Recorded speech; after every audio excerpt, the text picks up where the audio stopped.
a couple of things I learned in recovery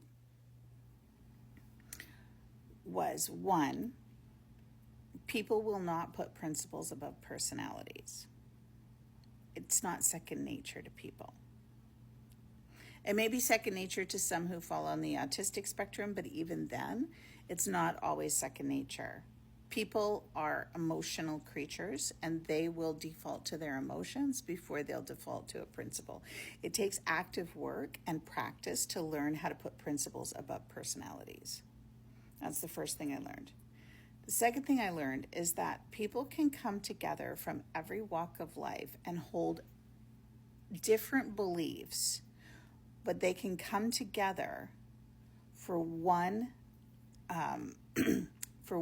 or two specific things and learn how to compromise and accept each other because they have a focus of the one thing that they came together for.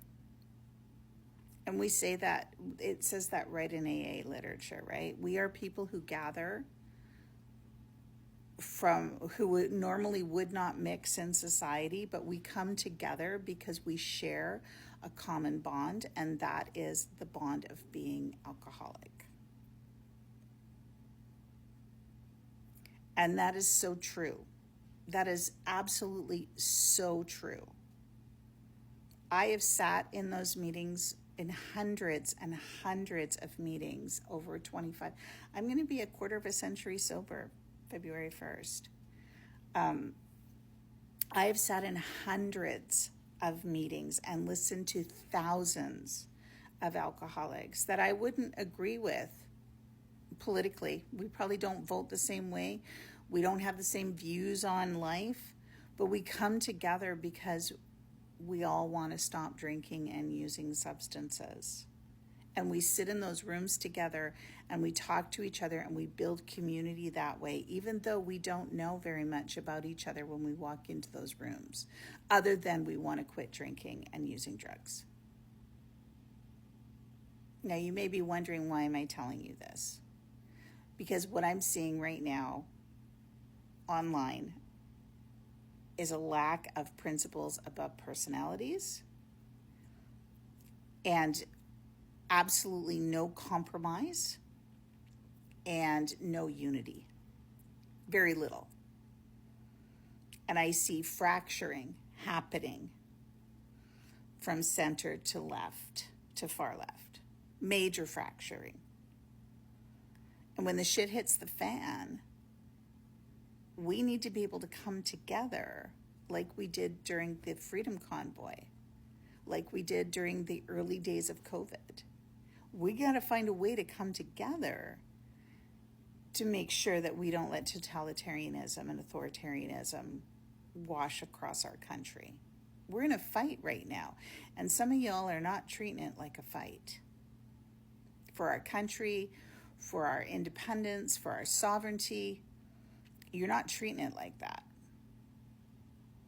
You're treating it like a sporting event. You want your guy to win it no matter what the cost. Instead of looking for ways to come together, you're looking for ways to build animosity.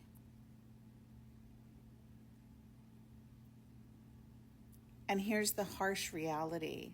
Extremists on both sides of the political aisle, they're not big enough populations to do anything significant. They really aren't.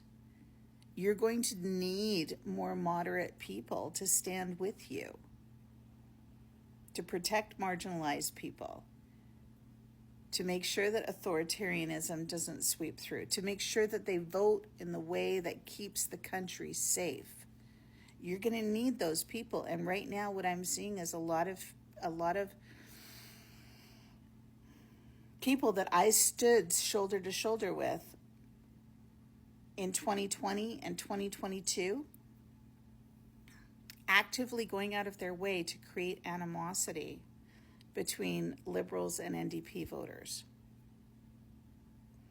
And I might remind those NDP voters that there's actually in the memorandum like in the NDP guiding document, it addresses online bullying and it does not stand for it.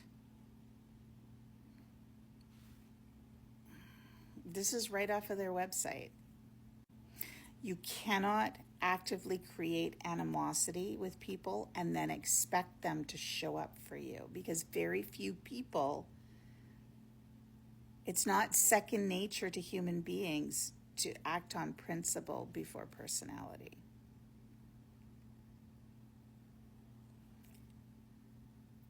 The way we get out of this is by compromising and finding commonality, not by creating division.